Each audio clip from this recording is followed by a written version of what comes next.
সুপ্রিয় দর্শকবৃন্দু, আসসালামু আলাইকুম রহমতুল্লাহি ওয়া বারাকাতু। দেশ জুড়ে যখন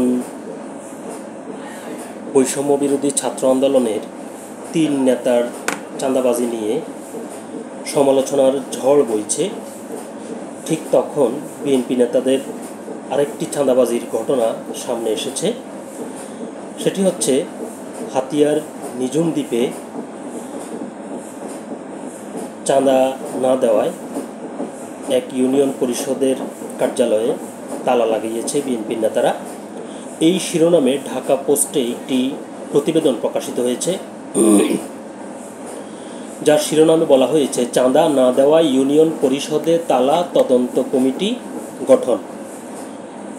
খবরটির বিস্তারিত বলা হয়েছে, রোববার 27 জুলাই দিবাগত রাতে বিষয়টি নিশ্চিত করেন নিঝুমদ্বীপ ইউনিয়ন পরিষদের প্যানেল চেয়ারম্যান লাভলি বেগম। তিনি বলেন, আওয়ামী লীগ সরকারের পতনের পর চেয়ারম্যান ও সদস্যরা পরিষদে আসা বন্ধ করে দেন। পরে সরকার আমাকে গ্যাজেটের মাধ্যমে প্যানেল চেয়ারম্যানের দায়িত্ব দেয়। দায়িত্ব নেওয়ার পর আমি সব রাজনৈতিক দলের সঙ্গে সমন্বয় করে পরিষদের কার্যক্রম চালিয়ে যাচ্ছিলাম। তবে সম্প্রতি নিয়োগ পাওয়া প্রশাসনিক কর্মকর্তা হারুনুর রশিদ লিমনের বিরুদ্ধে চাঁদা দাবির অভিযোগ তুলেন তিনি। লাভলি বেগম দাবি করে বলেন, যোগদানের পর থেকে লিমন স্থানীয় কয়েকজন বিএনপি নেতার সঙ্গে যোগ সাজশ করে বরাদ্দের নামে আমার কাছ থেকে 5 লাখ টাকা চাঁদা দাবি করেন।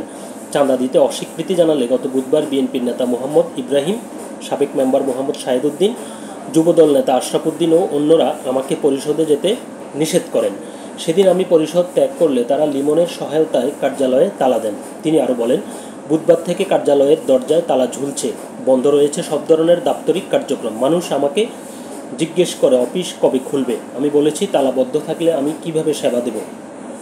এই বিষয়ে যোগাযোগের চেষ্টা করেও প্রশাসনিক কর্মকর্তা হারুনুর রশিদের মন্তব্য পাওয়া যায়নি, কারণ তার মোবাইল নম্বর বন্ধ পাওয়া গেছে। অন্যদিকে অভিযোগ অস্বীকার করেছেন অভিযুক্ত বিএনপি নেতা ইব্রাহিম ও সাবেক মেম্বার শাহেদুদ্দিন। তারা ঢাকা পোস্টকে বলেন, লাভলি বেগম সরকারি বরাদ্দ লুটপাট সহ নানা অনিয়মে জড়িত।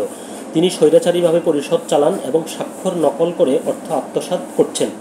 এ বিষয়ে হাতিয়া উপজেলা নির্বাহী কর্মকর্তা ও মোহাম্মদ আলাউদ্দিন ঢাকা পোস্টকে বলেন, বিষয়টি জানার পর আমি প্রশাসনিক কর্মকর্তাকে পরিষদে গিয়ে তালা খুলে কার্যক্রম স্বাভাবিক করার নির্দেশ দিয়েছি। যদি তার সম্পৃক্ততা পাওয়া যায় তাহলে ব্যবস্থা নেওয়া হবে।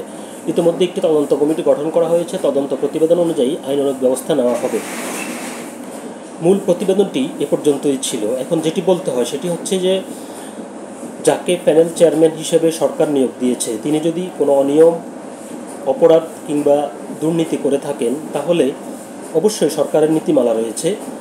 আর এখানে বিএনপির নেতারা কেন সেখানে গিয়ে পরিষদে তালা দিবেন? তাদেরকে এই তালা দেওয়ার অধিকার কে দিয়েছে?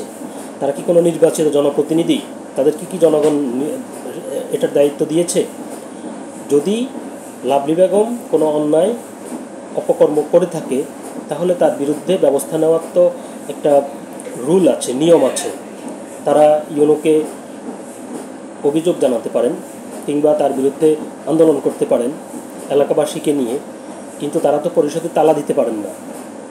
এই যে ক্ষমতায় না আসার আগে ক্ষমতার যে অপব্যবহার কিংবা এভাবে সবাইকে জিম্মিং করার যে মানসিকতা, এটি অবশ্যই বিএনপির নেতাকর্মীদেরকে পরিহার করতে হবে, না হলে অবশ্যই তাদেরকে একদিন এর ফল ভোগ করতে হবে। সকলে ভালো থাকবেন, সুস্থ থাকবেন। আল্লাহ হাফেজ।